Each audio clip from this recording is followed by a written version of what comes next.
Come on and cry me a river, cry me a river. I cried a river over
I don't look at the outside very much. I look inward and try to focus on what do I feel? What am I seeing? In the hopes that by sharing what's going on in me, it maybe resonates with someone else. I can't predict what someone else would like. And I don't think anybody can. So if I'm authentically true to myself, that's the best chance of someone else liking something. People like to be accepted. People want to be accepted. And I'm suggesting in the book that the best way to be accepted is to be yourself. It's not to change yourself to what someone else thinks. First of all, you don't really know what someone else thinks. And if you're not genuine to yourself, there's like nothing is there. It's just a projection or a mask. It's not true. In a sea of information, the more yours is personal, the more it's not like hers or his or theirs. It's yours. Yeah. There are these different points of view around us. If we're all thinking the same thing, it's boring. Why would we make anything if everyone thinks the same thing? What makes us interesting are the differences. And even the imperfections. The imperfections are what makes us humans, what makes us what we are. As we get new information, we have to evolve. How can we live in an old belief? If you believe the same thing that you believed 20 years ago about everything, I don't know that you're living. There's so much middle of the road, and it doesn't interest me. I want it because it's louder, quieter, softer, harder. It's pushing some boundary. That's why I take notice. It's not more of the same. It's not just another. It's the one that makes you like, you stop and, did I really hear that? Did I really see that? What's going on here? What you see a movie where you have to lean forward and pay attention, like, what's happening? It's not just the audience's hand is being held and walk through a story simply. I like the complexity and difficulty that forces me as the viewer to participate in what's going on. I'm not just being carried along. If I like it, that doesn't mean anything. That's what people think. It's like, just because I like it, that doesn't give it any value. It's like, as an artist, if you like it, that's all of the value. That's the success comes when you say, I like this enough for other people to see it. Not other people like it, so it's successful. That doesn't mean anything, because that's other people liking it is out of your control. All that's in your control is making the thing to the best of your ability. I talk about it, usually the way I talk about it is greatness. And that's the way I thought of it. My whole life was, my interest is in making something great. Greatness, lasting greatness, timeless. And I came to realize recently, it's all an offering to God. And if you're making an offering to God, you're not thinking about, oh, what's the budget? Or I hope this segment of the audience is going to like it. We don't think like that. It's a higher vibration. We're making the best we can make to the best of our ability out of love and devotion. That's what it is. And there is no, I'm changing it for someone else, because it can't be better than this devotional act that we're doing. There is no higher form. Most of the artists I work with don't read any criticism or reviews of their work, good or bad. Most. Some do. And I would say the ones who are the strongest in who they are can even read a terrible review and laugh at it. And that makes sense, because when someone gives you criticism, it's telling you as much about who they are as what you've made.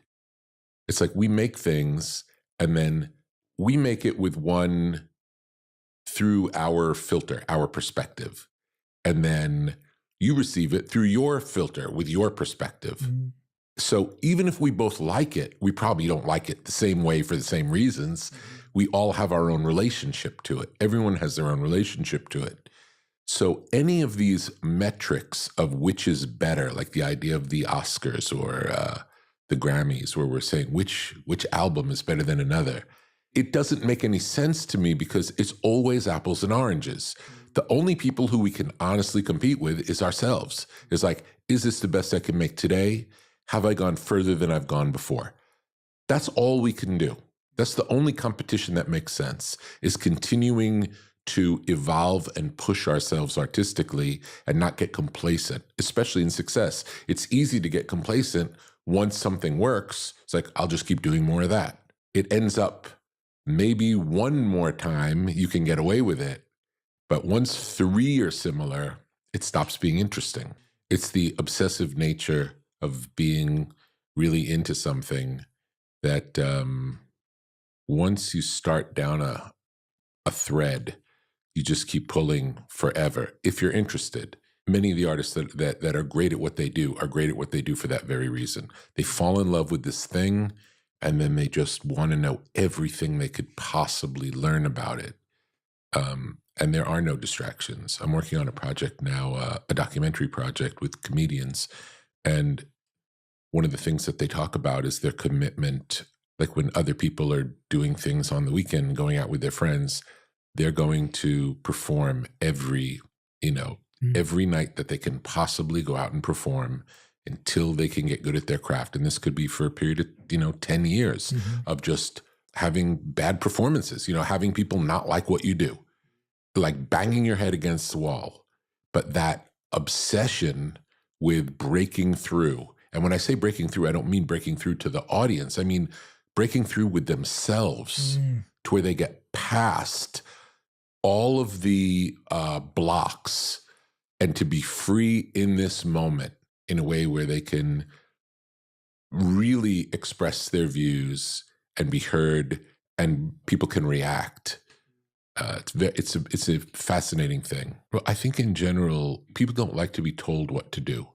Yeah. So the best way that you can inspire someone to do something is through the way that you carry yourself. And if you act in a creative way in the world and you do it to the best of your ability, and if someone else recognizes it, it might inspire them to do the same.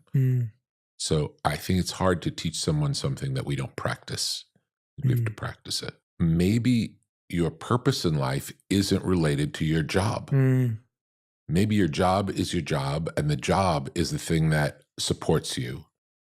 And then the rest of your waking hours are devoted to your purpose, whatever that is. If you need to have a job to support yourself, that's great. That's a noble thing to do. And follow your dreams. But I'm not saying they're one thing. Yes. They don't have to be one thing. And don't let following your dreams undermine your ability to support yourself. It could actually do the opposite. If you decide, I want to be a comedian and I'm putting all my eggs in the comedian basket and I'm going to be a comedian, the pressure of having to support yourself will change you as a comedian, not for the better. You want the stability of being able to take care of yourself in the world, to be free to do whatever your passion is, whatever it is. I think there's a mythology that the people who make things that we love are special people, and that we think that they're, the people on Mount Olympus, and they're these magic people who are geniuses, and then there's the rest of us. And that's not the case. It's like we're all just people. We're all doing our best. We all are good at some things, not good at other things. We're humans. And sometimes we find a way to make something beautiful. And the call came, how do you feel? You have the #1 album in the country. And I remember saying, I've never been more unhappy in my life. And I think we mistakenly think some kind of outward success is going to change something in us, and it does not. It may make life more comfortable, but it doesn't change who we are. And any hole in ourselves that we're hoping to fill does not get filled. And if you spend, let's say you spend 20 years of your life working towards a goal that's going to solve everything, and then you finally achieve what you've been trying to do for 20 years, toiling away. I won't have any fun because I'm working for 20 years for this end. And then you get that end and nothing changes. That's when you get hopeless. So it's not uncommon to see very successful artists who are very unhappy in life. because they're working towards this, the thing that's going to make them feel better. And it does not make them feel better. I'm sure you've got to meet many very successful business people, billionaire people. Very few of them are happy. Very few. And they've accomplished their dreams and are unhappy because we don't know what we want. We don't know what's going to make us happy. We're trying to fill something that maybe can't be filled through material or cultural success, public success. It's something else. It's some internal thing. Don't do things just because you think you're going to get something for it. That's not why we do things. Yeah. Do what's interesting to you. Follow what's interesting. Don't worry about the outcome. Yeah. We don't know. We can't predict the outcome. We can never predict the outcome. Follow your own inner guide. It directs us. It might not make sense. It might not make sense to us. Might not make sense to anyone else. Certainly won't make sense to anyone else. But it might not even make sense to us. And that's okay. It's fine. Yeah. Listen to yourself. Why is it telling you this? There are levels of wisdom that we don't know. We don't understand. So when you have an intuition to take the stairs instead of the elevator, or I always go home this way, but today for some reason I feel like going this other way. Yeah. Or maybe I'm going to cross the street and walk on that side of the street. Whatever it is, whatever little intuitions in your body that come, listen to them. See what happens. Be open to, there's more going on than we know. Yeah. There's a lot more than our conscious mind can pick up going on. The wisest thing we can do is know enough to know we don't know. Yeah. If you start from maybe that's true. It could work. Who knows? Yeah. Not hold anything so firm as this is the way it is. Yeah. I know how it is. Anytime you know how it is, your world just got a lot smaller. Yeah. Tiny.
there an external reality? Of course there's an external reality. The world exists, it's just that we don't see it as it is. We can never see it as it is. In fact, it's even useful to not see it as it is. And the reason is because we have no direct access to that physical world, other than through our senses. And because our senses conflate multiple aspects of that world, we can never know whether our perceptions are in any way accurate. It's not so much do we see the world in the way that it really is, but do we actually even see it accurately? And the answer is no, we don't. However paradoxical it sounds, if we think of what is visible as just what projects to the eyes, we see much more than is visible. Let me give you an example. I walk into a room and there's graffiti on the wall. And imagine it's graffiti that I find really offensive. I look at it, I flush, my heart starts to race, I'm outraged, I'm taken aback. Of course, if I didn't know the language in which it was written, I could have had exactly the same retinal events and the same events in my early visual system without any corresponding reaction. Much more shows up for us than just what projects into our nervous system. Would you like to learn to play worship piano? Well, I'm a former Nashville pro, and I've developed a system that's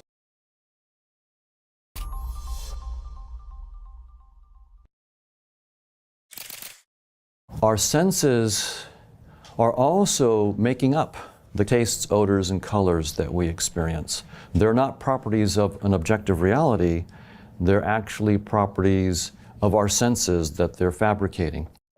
By objective reality, I mean what most physicists would mean, and that is that something is objectively real if it would continue to exist, even if there were no creatures to perceive it. Colors, odors, tastes, and so on are not real in that sense of objective reality. They are real in a different sense. They're real experiences. Your headache is a real experience, even though it could not exist without you perceiving it. So it exists in a different way than the objective reality that physicists talk about. We always assume that our senses are telling us the truth. So it was quite a stunning shock to me when I realized that it's not just tastes, odors, and colors that are the fabrications of our senses and are not objectively real. Space-time itself and everything within space-time, objects, electrons, quarks, the sun, the moon, their shapes, their masses, their velocities, all of these physical properties are also constructions. Sometimes it's really difficult for people to understand that the data that your brain is receiving is meaningless, because when they open their eyes, they look around and say, well, I see everything. What do you mean it's meaningless? A really simple example is color. Scientific knowledge of what light is shows us that our natural perception leaves a lot on the table. The human perception of color is limited really by the principles of quantum mechanics. It's interesting to compare the human perception of color to the perception of sound. When you have two pure tones together, like a C and a G, a simple chord that's a fifth, if you hear that, you can hear the separate tones even though they're played together, and you hear a chord, you can also sense the separate tones. Whereas with colors, if you have two different colors, say spectral green and spectral red, and mix them, what you see is not a chord where you can see the distinct identities preserved, but rather an intermediate color.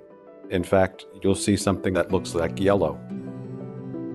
It's as if in music, when you played a C and a G together, instead of hearing a chord, you just heard the note E, the intermediate note.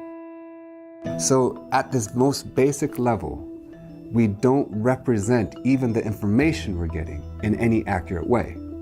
And the reason is because it was useful to see it this way. So we're seeing the utility of the data, not the data. Evolution by natural selection has shaped us with perceptions that are designed to keep us alive. So if I see a snake, don't pick it up. If I see a cliff, don't jump off. If I see a train, don't step in front of it. We have to take our perceptions seriously, but that does not entitle us to take them literally.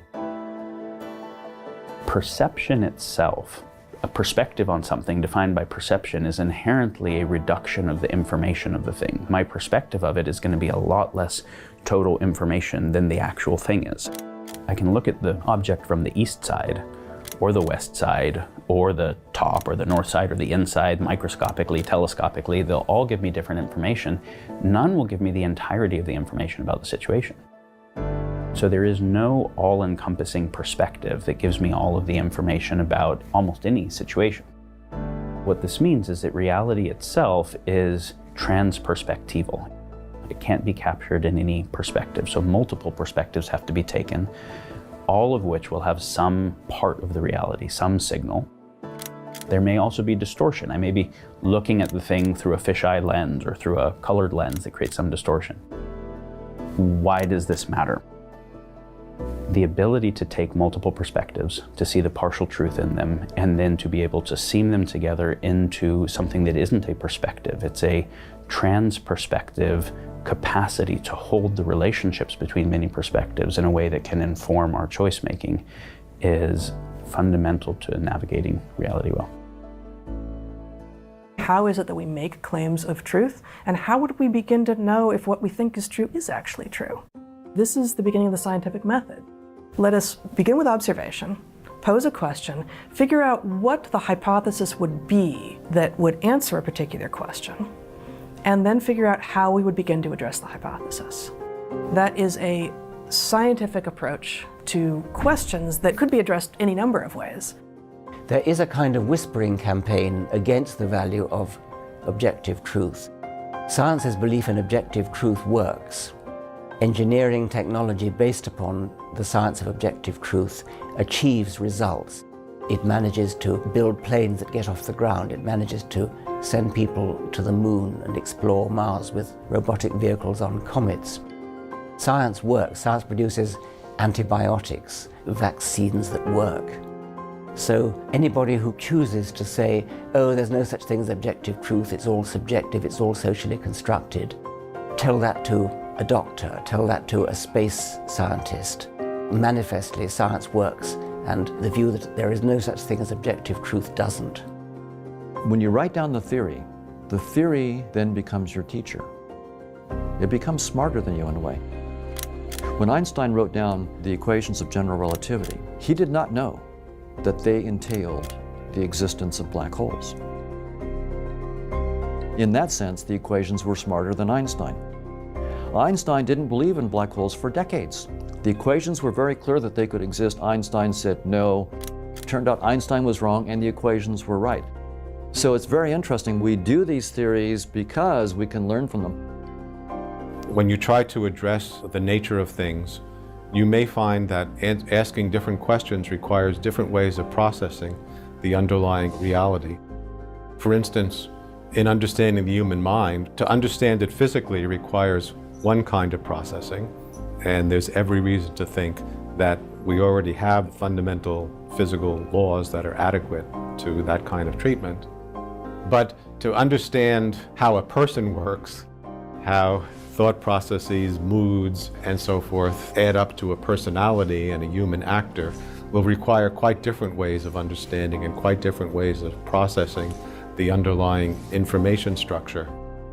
Get smarter faster with new videos every week from the world's biggest thinkers.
cry me a river.